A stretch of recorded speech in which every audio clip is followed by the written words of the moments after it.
Hi friends, मैं रेनू अपने YouTube channel Renu academy में आपका स्वागत करती हूँ। दोस्तों, इसके पहले हम द्विवेदी युग के जो महत्वपूर्ण कवि हैं उनको पढ़ लिए हैं। और कौन कौन है, श्रीधर पाठक पढ़े हैं और हरिऔध को पढ़ लिए हैं, मैथिली शरण गुप्त को पढ़ लिए हैं। आज हम किसको पढ़ेंगे? जिनके नाम पर द्विवेदी युग का नाम पड़ा, महावीर प्रसाद द्विवेदी को पढ़ेंगे। और एक दूसरे हैं रामचरित उपाध्याय, लोचन प्रसाद पांडे। इन लोगों की भी भूमिका थोड़ा रही है द्विवेदी युग में। लेकिन इसके बाद अगर पूछे कि द्विवेदी युग में ऐसे कौन से दो कवि रहे हैं जिन्होंने ब्रज भाषा में वर्णन किया है या ब्रज भाषा में रचनाएं लिखी हैं, तो एक है जगन्नाथ दास रत्नाकर और एक है कौन? कविरत्न। कौन है? कविरत्न है।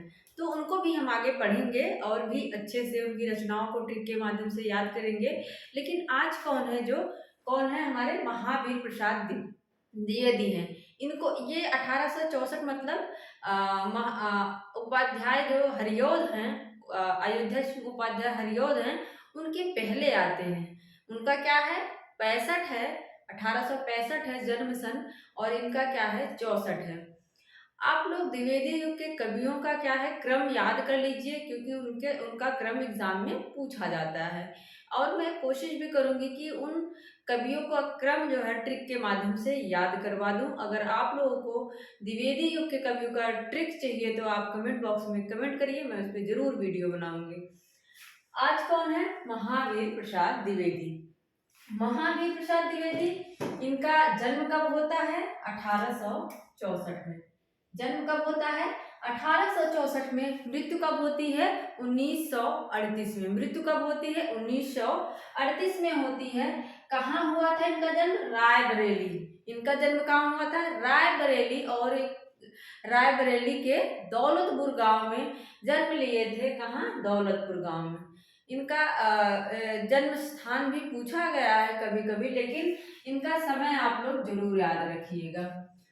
काव्य संग्रह है। काव्य संग्रह कौन कौन से हैं?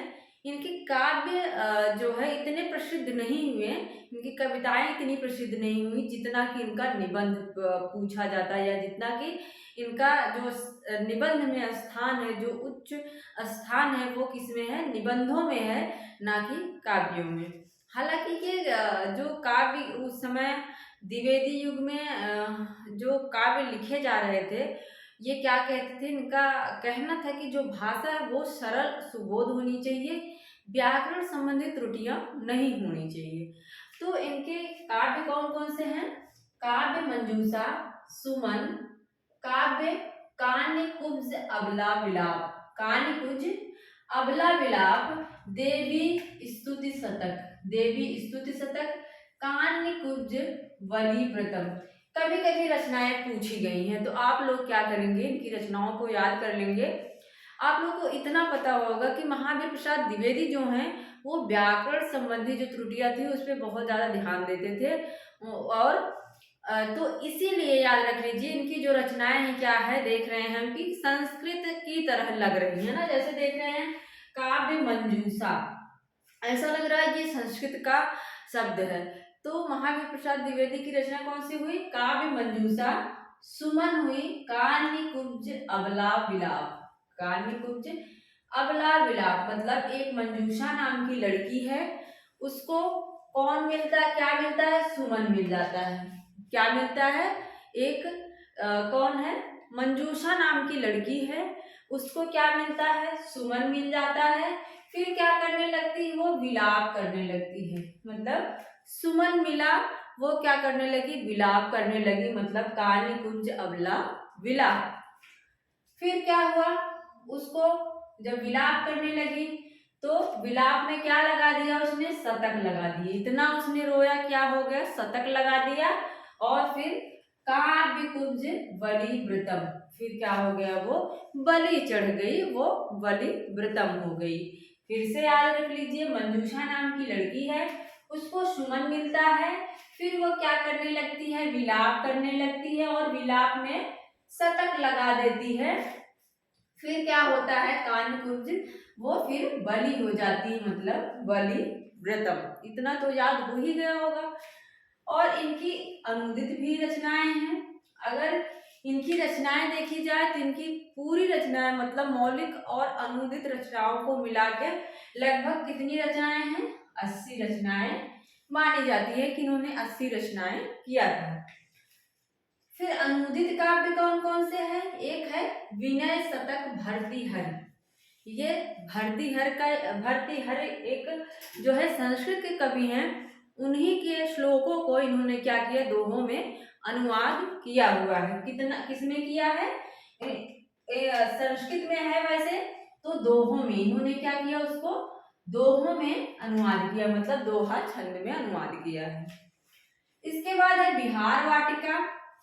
बिहार वाटिका पूछा जाता है कि बिहार वाटिका किसका अनुदित ग्रंथ है? किसका है? महावीर प्रसाद द्विवेदी का। और किसका ये अनुवाद किए? जयदेव की जो रचना है गीत गोविंद, जयदेव की जो रचना है गीत गोविंद, उसी का अनुवाद इन्होंने क्या किया है? बिहार वाटिका नाम से किया है। फिर है स्नेहमाला। स्नेहमाला भी किसकी रचना है? किसकी रचना का संग्रह है? ये भर्तृहरि की रचना का संग्रह है। फिर गंगा लहरी है। आप लोगों को पता होगा कि पंडित राज जगन्नाथ जो थे, जो संस्कृत के प्रकांड विद्वान कहे जाते हैं, उन्हीं की रचना थी गंगा लहरी। तो उन्हीं की रचनाओं का इन्होंने क्या किया है? अनुवाद किया। जगन्नाथ, पंडित राज जगन्नाथ की रचनाओं का। ऋतु तरंगणी भी है, इनकी रचनाओं का अनुवाद है। और एक प्रसिद्ध कविता है सरगौ नरक ठिकाना नाय। पूछा जाता है सरगौ नरक ठिकाना नाय प्रसिद्ध कविता किसकी है? तो किसकी है? महावीर प्रसाद द्विवेदी की है। अब इन्होंने ये लिखा क्यों? आप लोगों को पता होगा कि इनका एक निबंध है। क्या है? भाषा और व्याकरण। क्या है? भाषा और व्याकरण। और ये क्या थे? मैंने पहले ही बता दिया, व्याकरण से संबंधित त्रुटियों का बहुत ध्यान रखते थे। द्विवेदी युग में जितने भी मतलब सरस्वती पत्रिका में छपने के लिए लेख आते थे, उनका ये बारीकी से पहले अध्ययन करते थे, देखते थे कहीं कोई त्रुटि तो नहीं है, कहीं कोई गलती तो नहीं है, फिर जाके छापते थे। नहीं तो फिर उसको वापस भी कर देते थे या उसको सुधार करने के लिए भी दोबारा बोलते थे। और इसी तरह उन्होंने निराला की जो थी जूही की कली, जिसमें मुक्तक छंद का निराला ने प्रयोग किया था और उसमें थोड़ा सा श्रृंगारिकता भी था, तो इसी की वजह से उन्होंने क्या किया था? उसको वापस भी कर दिया था। तो क्या था कि इन्होंने व्याकरण का बहुत ध्यान दिया और भाषा और व्याकरण संबंधी निबंध में क्या करते हैं? अनिस्थिरता शब्द का प्रयोग करते हैं। क्या करते हैं? अनिस्थिरता शब्द का प्रयोग करते हैं। बाल मुकुंद गुप्त का नाम तो सुना ही होगा, बहुत ही अच्छे निबंधकार हैं। इन्होंने ये क्या लिखा है? शिव शंभू के चिट्ठे, जो यूजीसी नेट के टेक्स्ट में लगा हुआ है। तो फिर क्या हुआ? अनिश्चितता शब्द को लेके बाल मुकुंद गुप्त जो थे, उन्होंने विवाद कर दिया। बाल मुकुंद गुप्त, बाल मुकुंद गुप्त। अब आप लोग ये तो सुनते होंगे अनिश्चितता शब्द को लेके विवाद हुआ, लेकिन ये अनिश्चितता शब्द को लेके विवाद क्यों किए? क्या दिक्कत क्या है यहाँ अनिश्चितता शब्द में? मैं बताती हूँ। अब यहाँ देखिए क्या है? स्थिरता शब्द है ना, स्थिरता शब्द है। अगर इसको अलग करेंगे तो आधा सा होगा, फिर क्या होगा? छोटी ई की मात्रा, फिर था जो भी आगे है, फिर सारा इसको अलग करेंगे। जो व्याकरण का नियम है क्या कहता है कि जो अन उपसर्ग लगा है, यहाँ पे जो अन उपसर्ग लगा है वो किसमें लगता है? जब किसी शब्द की शुरुआत स्वर से हो, जब किसी शब्द की शुरुआत स्वर से हो, ना कि व्यंजन से। जबकि स्थिरता जो शब्द है उसकी शुरुआत किससे हो रही है? व्यंजन से हो रही है। इसीलिए बाल मुकुंद गुप्त क्या करते हैं? विरोध करते हैं कि अनिश्चितता जो शब्द है वो सही नहीं है। जैसे हम कहते हैं उपस्थिति, जैसे हम कह देते हैं उपस्थिति, उपस्थित कहते हैं ना, तो इसमें उप क्या है? स्वर है। तो तो हम इसको क्या करते हैं, अनुपस्थित, अनुपसर्ग लगा के उपस्थित को इसमें जोड़ देते हैं, मतलब अनुपस्थित। यही है, इन्होंने इसीलिए क्या किया, विवाद किया। मतलब अनुपसर्ग किसमें लगता है, स्वर में लगता है। स्वर से शुरुआत जो शब्द होता है उसके पहले लगता है। और किस नाम से किया था इन्होंने, आत्माराम नाम से। किस नाम से, आत्माराम, आत्माराम नाम से इन्होंने इसका विरोध किया था। फिर क्या होता है, इसी के विरोध स्वरूप उन्होंने क्या किया, महावीर प्रसाद द्विवेदी ने सरगव नरक ठिकाना नाही कविता लिखा। और किस नाम से लिखा, कल्लू अलहित, कल्लू अलहित, कल्लू अलहित नाम से इन्होंने क्या किया, लेख किया। लेकिन बाद में क्या होता है, एक है गोविंद नारायण मिश्र। गोविंद नारायण मिश्र, जिनके निबंधों को आचार्य रामचंद्र शुक्ल क्या कहते हैं, सायास शब्दों का, सायास निबंधों का अटाला या गुच्छा, ऐसे कुछ कहा हुआ है।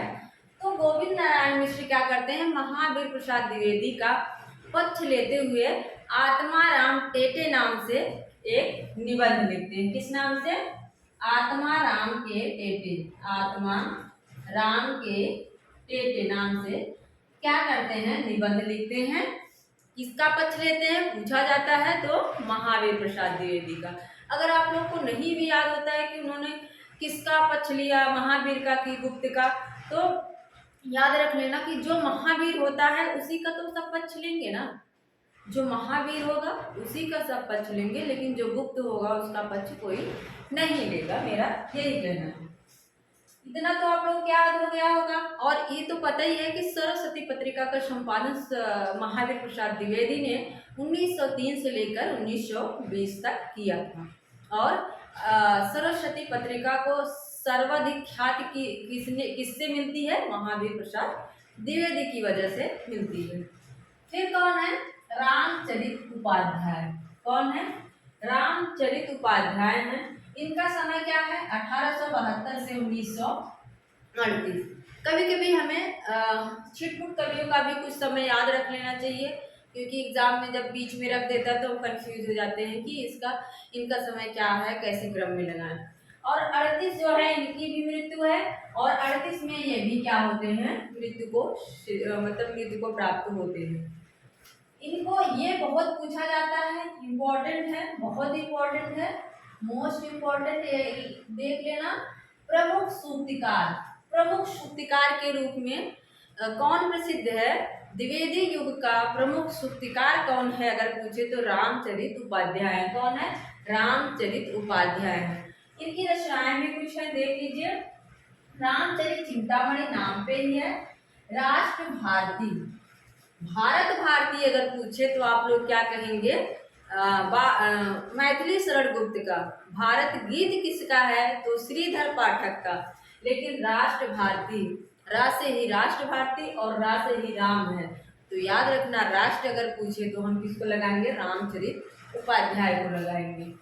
इसके बाद है देवदूत, देशसभा, विचित्र विवाह, देवी द्रौपदी, सूक्ति मुक्तावली। द्रौपदी, सिर्फ द्रौपदी नाटक किसका है, सुरेंद्र वर्मा का। सिर्फ द्रौपदी नाटक किसका है, सुरेंद्र वर्मा का। देवी द्रौपदी काव्य किसका है पूछे तो रामचरित उपाध्याय का है। अब इसको कैसे याद रखेंगे, ये तो नाम पे ही है, याद हो जाएगा।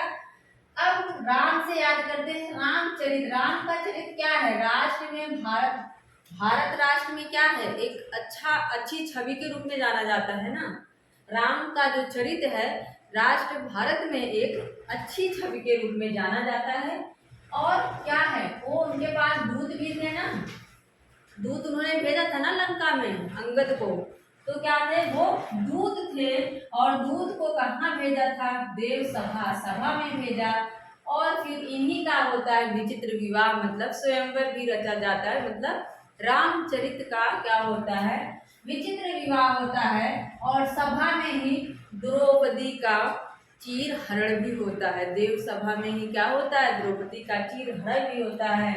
फिर क्या होता है, सूक्ति मुक्तावली, बाद में सब कोई मुक्त हो जाता है। एक बार फिर से देख लीजिए, रामचरित चिंतामणि, राम का चरित्र राष्ट्र भारत में जाना जाता है। राम के पास देवदूत हैं और देवदूत कहाँ जाते हैं? देव सभा में। विचित्र विवाह भी राम का ही होता है और द्रौपदी भी देव सभा में ही रहती हैं और सूक्त मुक्तावली। इतना याद हो गया होगा। फिर देखते हैं लोचन प्रसाद पांडे, ये बहुत पूछा जाता है। एक है इनका साहित्यवाचास्पद, इसकी भी ट्रिक मैं बता दूंगी। पहले रचना देख लेते हैं। मृगी दुख मोचन पूछा जाता है। मृगी दुख मोचन किसकी रचना है? तो किसकी है? लोचन प्रसाद की। अब इसको कैसे याद रखेंगे? इसकी भी ट्रिक देख लीजिए। मृगी, मृग की तरह कहते हैं ना, मृग लोचनी कहते हैं ना, उसकी जो आंखें हैं, उसका जो लोचन है कैसा है? मृग की तरह है। मृग की तरह है तो मृग लोचनी। लोचन कैसे हैं? मृग की तरह है। तो मृग दुख मोचन किसकी रचना हुई? लोचन प्रसाद पांडे। और इसमें क्या है? इसमें जो पशु पक्षी हैं उनकी भावनाओं का वर्णन है। पशु पक्षी जो होते हैं उनके साथ क्या दया दृष्टि रखनी चाहिए, कैसे उसके साथ व्यवहार करना चाहिए, उसका वर्णन किसमें है? मृगी दुख मोचन में है। इनकी जो उपाधि है क्या है? काव्य विनोद है और साहित्य वाचास्पद है। काव्य विनोद कम पूछा जाता है, लेकिन साहित्य वाचास्पद जो है ये बहुत पूछा गया है। अब वाचास्पद में से हम वॉच निकाल लेंगे। वॉच होती है ना, वॉच को कैसे देखेंगे? लोचन से ही तो देखते हैं ना। वॉच को कैसे देखते हैं? लोचन से देखते हैं। तो वाचस्पति अगर पूछे उपाधि किसकी है तो हम लोचन से देखते हैं, क्या हो जाएंगे? लोचन प्रसाद पांडे। और सूक्तिकार अगर पूछता है तो रामचरित उपाध्याय हो जाएंगे। लेकिन वॉच हम कैसे देखते हैं? आंखों से देखते हैं, लोचन से देखते हैं, तो वाचस्पत लोचन प्रसाद पांडे। मुझे लगता है आप लोगों को अच्छे से समझ में आ गया होगा। इसको आप दोबारा भी देख सकते हैं ताकि आपके दिमाग में जो ट्रिक मैंने बताई वो फिट हो जाए और रचनाएं क्या है गलत ना हो, उपाधियाँ गलत ना हो। मुझे लगता है हमारा वीडियो बहुत लंबा हो जा रहा है और यहीं पे हम अपना बंद करते हैं। इसके बाद जो मुझे महत्वपूर्ण या प्रमुख पंक्तियाँ लगेंगी द्विवेदी की, उसको भी मैं आपको क्या करूँगी? ट्रिक के माध्यम से याद करवा दूंगी। अगर आप लोगों को अच्छा लग रहा है मेरा पढ़ाना तो आप कमेंट बॉक्स में कमेंट करें, शेयर करें, सब्सक्राइब करें और लाइक करें। धन्यवाद।